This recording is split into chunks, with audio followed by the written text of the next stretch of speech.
Welcome to Around the Weird. Here's your host, the museum curator of the strange and unusual, Mr. Nothing. Thank you, mysterious voice, and welcome back to Around the Weird, a booktube channel where I talk about all the unusual and out of the ordinary literature that I have found in my spooky travels. I say that because it is still October for yet another week. And today I wanted to talk about, not for another week at the time that I'm releasing this, but on the time that I'm making this, there's still another week left. But anyways, today I want to talk about a short story that I read, one that is spooky and about an unusual man. I am referring to The Pale Man by Julius Long, which was published in 1934.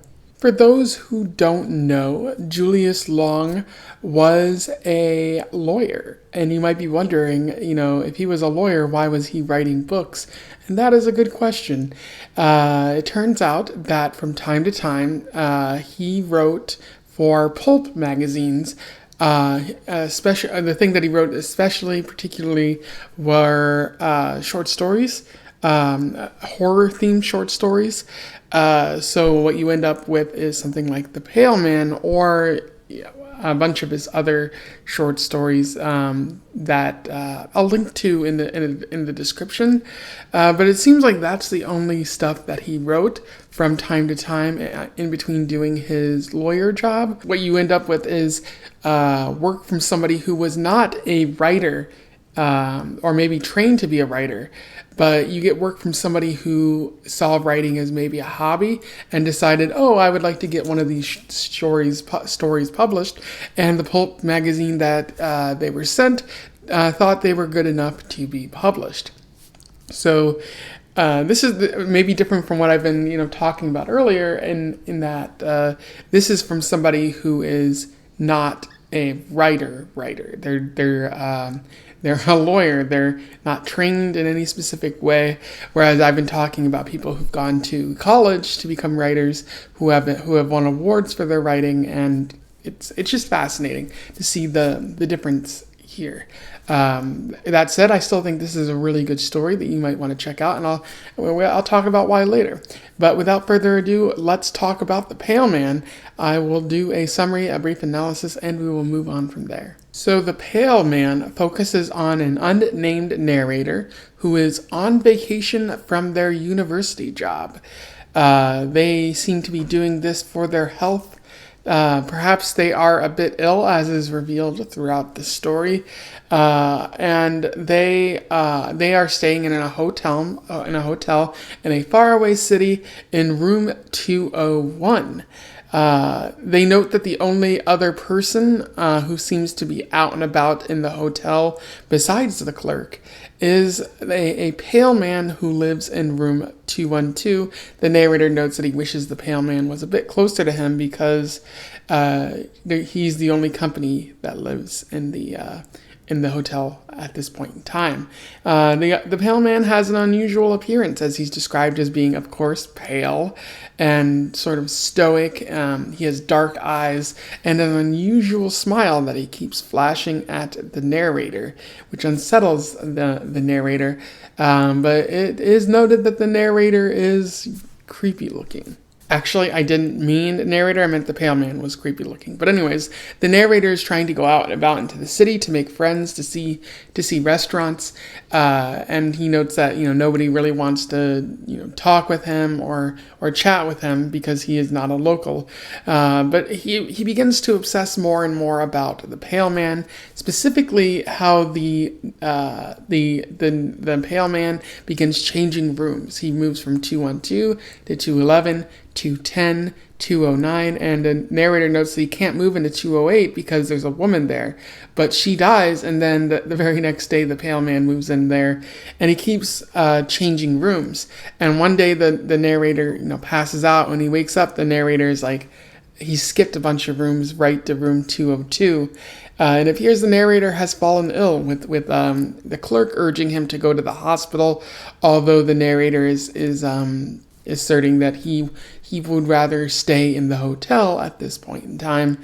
At one point, he finally, talks to the clerk, and it's like, what's the deal with this pale man who keeps switching rooms and coming closer and closer to me? What's going on there?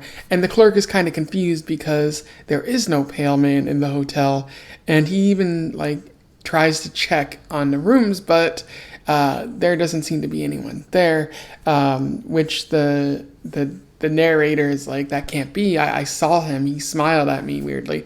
But then the narrator catches on and knows, oh, that's death. He's coming to finally claim me. And at the end of the story, the narrator is bedridden, pretty much anticipating the pale man to come in and smile at him so he can return the smile, being officially recognizing him and whatnot. And at the end of the story, the door begins to open slowly, and that's where it ends. In terms of analysis, there is a little bit to talk about here. One thing that I will note is that this story is quite suspenseful. The first thing that the readers are wondering about, and, very, very curious about, is who is this pale man? You're left to wonder exactly what the narrator is wondering. This man looks very strange. What's he doing in this hotel, and why does he keep changing rooms? That's another way that this adds to the suspense of the story, is that the room countdown aspect of it. The pale man switches from 212 to 211 to 210 to 209 to 208, and it's getting closer and closer to the narrator, especially after the woman in 207 or 208 dies, and the pale man occupies those rooms. You begin to suspect that something is up. So what's going to happen when the countdown reaches 0? I really like how Julius Long writes that into the story, and it does make me feel kind of creeped out, this countdown, because I know that something is going to happen once the pale man reaches room 201, which is occupied. What's going to happen to the narrator there? So very good on Julius Long's part. Another aspect of the story that I like is the narrator's slow obsession with the pale man. When they first get into the hotel, they just merely remark that there is a pale man there. He's unusual, but the narrator is focused on other things, specifically how his sort of boss at the university was urging him to take a vacation, and he thinks about how people have always sort of taken advantage of him that way. And he also thinks about the restaurants in the city and how the salespeople in the city aren't really, chatty and don't want to talk to him. So he's focused on his problems initially. But then as the pale man begins to move down closer to him, you get more of a shifting focus from those things to only about the pale man. It's only about him. The narrator can only focus on those sorts of things, an obsession, if you will. Allow me to read you an interesting quote from this. He has done it again. He is now occupying number 209. I am intrigued by his little game. I waste hours trying to fathom its point. What possible motive could he have? I should think he would get on the hotel people's nerves. I wonder what our combination bellhop chambermaid thinks of having to prepare 4 rooms for a single guest. If he were not stone deaf, I would ask him. At present, I feel too exhausted to attempt such an enervating conversation. And from there, you see, the obsession that the narrator is slowly starting to grow with this pale man. He even says so, he wastes hours trying to fathom the decisions that the pale man is making. So his focus has gone from thinking about his vacation and his problems to the pale man, and that's not healthy. And I feel like it also adds to the suspense, because if the narrator is thinking so much about the pale man, what secrets could the pale man be hiding? And we eventually find out at the end of the story that the pale man is death. So that question gets answered, which I like about what Julius Long is doing here. By getting the narrator to focus so much on it, we also begin to wonder about the pale man. So despite those aspects of the story that I do like, one aspect that I don't like is how easy it is to guess what the story is about. The first time that the pale man changes rooms, I immediately knew what the story was about, that the pale man represented death and was coming to get the narrator. And to make things even more easier to understand, the narrator begins talking about their regrets in life. And I'm like, oh, the narrator, like this is a bit obvious. Like the narrator is going through the end stages of his life, beginning to regret, not doing what he wanted, not getting married, not making more friends, not seeing more of the world, and he's gonna die. And I thought that was a little too obvious on Julius Long's part. Like he didn't do enough to, I guess, enhance the mystery for as long as possible to keep it there. But I wouldn't say this, makes it not worth reading. I would just say that maybe Long could have done a little more to keep the readers guessing. And I guess because he wasn't a trained writer, he was a lawyer and whatnot, like that helps to explain why, this doesn't have the kind of nuance that you would find with more skilled writers. But it's still good. It's just, that hanging issue right there. Anyway, those are my thoughts on The Pale Man by Julius Long.